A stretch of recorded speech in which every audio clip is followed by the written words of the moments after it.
हजुरलाई आज म घरमै सजिलैसँगले गर्मी मौसममा पिउने चिसो चकलेट मिल्कसेक बनाएर देखाउँदैछु।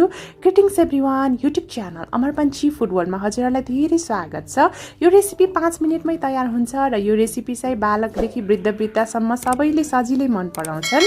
र हेर्नुहोस् है त कसरी बनाउने हो भनेर। सुरुमा मैले एउटा मिक्सचर जारमा चाहिँ यसरी 4वटा डेरी मिल्कको पिसलाई राखेँ। 1 चम्चा कफी पाउडर वा कोका पाउडर राख्न सक्नुहुन्छ, 3 चम्चा चिनी राख्न सक्नुहुन्छ र 6-7 वटा आइस क्युबलाई राखेँ मैले। त्यसपछि चिसो दुधलाई राखेँ मैले 1 कप चाहिँ, र यसलाई हामीले मजाले ब्लेन्ड गर्छौँ 1-2 मिनेट। हजुरले मेरो च्यानल अमरपन्ची फुड वर्ल्डलाई सब्स्क्राइब गर्नुभएको छैन भने प्लिज सब्स्क्राइब पनि गरिदिनु होला है त।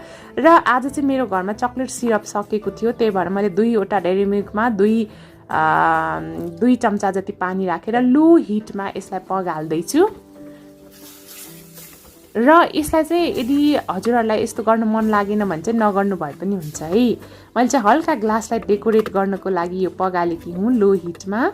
यसरी चाहिँ सजावट दिन खोजेकी हुँ रेस्टुरेन्ट स्टाइलमा तयार गर्नको लागि। यतिको गरिसकेपछि मैले मजाले यसरी मिल्क सेकलाई राखेँ। हेर्नुहोस् है त। त्यसपछि माथिबाट कोका पाउडर वा थोरै चाहिँ कफी पाउडर नै राख्नु भए पनि हुन्छ र रेडी भइसकेको छ।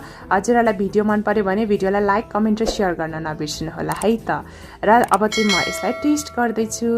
साथसाथै अमरपन्ची फुड वर्ल्डलाई सब्स्क्राइब पनि गरिदिनु होला है। एकदमै टेस्टीसँगले तयार भइसकेको छ। हजुरहरूले पनि पक्कै पनि एकचोटि घरमा ट्राई गर्नु होला। Thank you so much for watching. Have a nice day. Happy cooking. Bye by.